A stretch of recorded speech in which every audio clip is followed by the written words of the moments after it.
दोस्तों 106 साला जापानी डॉक्टर अपनी लंबी जिंदगी का राज 6 बातों को बताते हैं। उनका कहना है कि अगर आप में से कोई इंसान मेरी तरह लंबी जिंदगी जीना चाहता है तो इन 6 बातों पर अमल करे। वो एक अच्छी और सेहतमंद और लंबी जिंदगी गुजार पाएगा। और वो 6 बातें कौन सी हैं?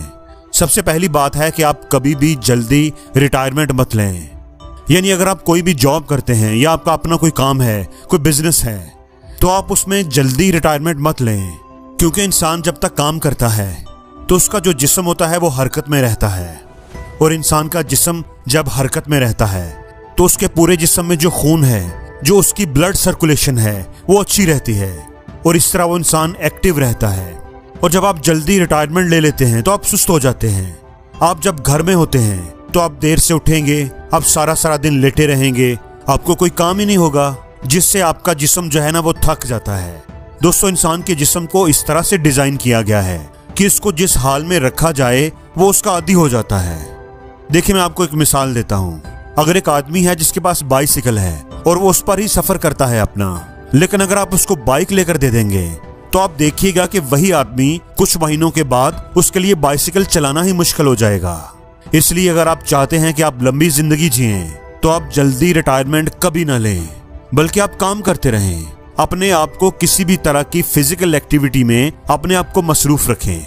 दूसरी बात जो जापानी डॉक्टर ने बताई वो ये कि मैं पूरे दिन में सिर्फ 2 मर्तबा खाना खाता हूँ। एक सुबह खाना खाता हूँ और दूसरा शाम को कोई हल्का फुल्का खाना खा लेता हूँ। मैं ज्यादातर मछली का इस्तेमाल करता हूँ और सब्जियों का इस्तेमाल करता हूँ। इसके साथ साथ मैं पूरे महीने में 2 बार गोश्त खाता हूँ। दोस्तों इस बात का मतलब ये है कि अपने खाने पीने की एक रूटीन रखें। ये नहीं कि हर वक्त खाते रहे, जब दिल किया खाना खा लिया। अपने खाने पीने का एक वक्त मुकर्रर करें, एक मिकदार मुकर्रर करें। इससे आपकी सेहत बेहतर रहेगी। तीसरी बात यह है कि अगर आप लंबी जिंदगी गुजारना चाहते हैं तो ये बहुत ही जरूरी है कि आप खुश रहें। आप वो तमाम काम करें जो आपको खुशी देते हैं। क्योंकि याद रखिएगा जो इंसान है ना, इंसान नहीं थकता, इंसान का जिस्म नहीं थकता, इंसान का जहन थकता है। इंसान जब जहनी तौर पर थक जाता है तो इसका जो जिस्म होता है वो भी थकना शुरू कर देता है। लेकिन अगर इंसान जहनी तौर पर खुश है तो वो अपनी थकावट को भी भूल जाता है, उसे थकावट का एहसास नहीं रहता। जैसे मैं आपको एक मिसाल देता हूँ। अगर आपके घर में किसी भाई किसी बहन की शादी है तो आप सारा दिन काम करते रहेंगे तो फिर भी आप खुश रहेंगे। आपको शादी की खुशी में उस थकावट का एहसास ही नहीं होगा।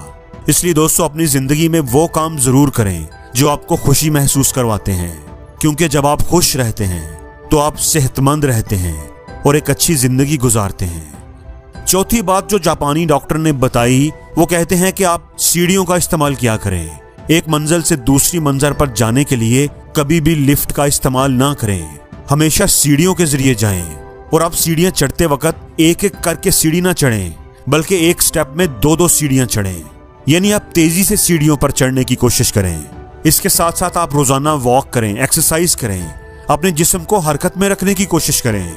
और 5वीं बात जो उन्होंने बताई वो ये कि आप अपनी जो मटेरियल चीजें हैं, जैसे आपके पास अगर कोई महंगा घर है, आपके पास महंगी गाड़ी है, आपके पास महंगा मोबाइल है, आप इस बात की फिक्र ना करते रहें कि ये अगर मुझसे छिन गया तो क्या होगा, अगर चोरी हो गया तो क्या होगा, अगर कुछ ऐसा हो गया कि ये चीजें मेरे पास ना रहीं तो मेरा क्या बनेगा। इसी तरह अगर आपके पास ये सारी चीजें नहीं हैं और आप ये सारी चीजें हासिल करना चाहते हैं मगर आपके पास वसाइल नहीं हैं, तो आप उसके लिए कोशिश जरूर करें, मेहनत जरूर करें, लेकिन उन्हें ही अपनी जिंदगी का मकसद ना बना लें। उन्हीं के बारे में सोच कर परेशान मत होते रहा करें कि आपके पास भी ये होना चाहिए, आपके पास भी अच्छी गाड़ी होनी चाहिए, मेरे पास क्यों नहीं है, मेरे पास महंगा मोबाइल क्यों नहीं है। आप कोशिश करें और फिर अल्लाह पर छोड़ दें। और इस बात का यकीन रखें कि अल्लाह आपकी मेहनत को कभी जाया नहीं करेगा। दोस्तों छठी बात है जो छठा राज उस डॉक्टर साहब ने बताया वो ये कि आप अपनी रिस्क में से, अपनी दौलत में से, अपने इल्म में से दूसरों को भी शामिल करें। देखें जब आप बांटना शुरू कर देते हैं, चाहे वो रिस्क हो चाहे आपका इल्म हो, तो उसमें बरकत आना शुरू हो जाती है। दोस्तों याद रखिएगा बरकत वो वाहिद एक चीज है जिस पर मुसलमानों का पूरा ईमान है कि जब आपके रिस्क में बरकत आ जाए तो आप खुशहाल हो जाते हैं। आपका थोड़ा भी आपको काफी हो जाता है। अपने जिंदगी में कई ऐसे लोगों से आप मिले होंगे, उनसे आप वाकिफ होंगे कि जिनकी सैलरी बहुत अच्छी नहीं होती, लेकिन अगर आप उनसे पूछें कि आपके हालात कैसे हैं, आप कैसे गुजारा कर रहे हैं, तो वो कहेंगे कि अल्लाह का शुक्र है, बहुत ही अच्छा गुजारा चल रहा है।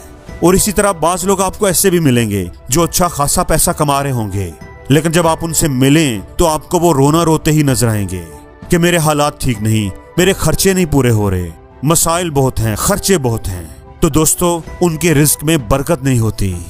इसलिए अपने रिस्क में, अपने इल्म में दूसरों को भी शामिल करें। अगर आपके रिस्क में बरकत आ जाएगी तो कम पैसों में भी आपका बड़ा अच्छा गुजारा हो जाएगा और आप खुश रहेंगे। लेकिन अगर आपके रिस्क में बरकत ही नहीं है तो आप जितना मर्जी कमा लें, आप अपनी जिंदगी में अपने आप को तंगदस्ती महसूस करेंगे। और बरकत कैसे आ सकती है? आप अपनी चीजों में दूसरों को शामिल करें। जब आप अपनी चीजों में दूसरों को शामिल करते हैं तो वो जो चीजें होती हैं वो मल्टीप्लाई होना शुरू हो जाती हैं।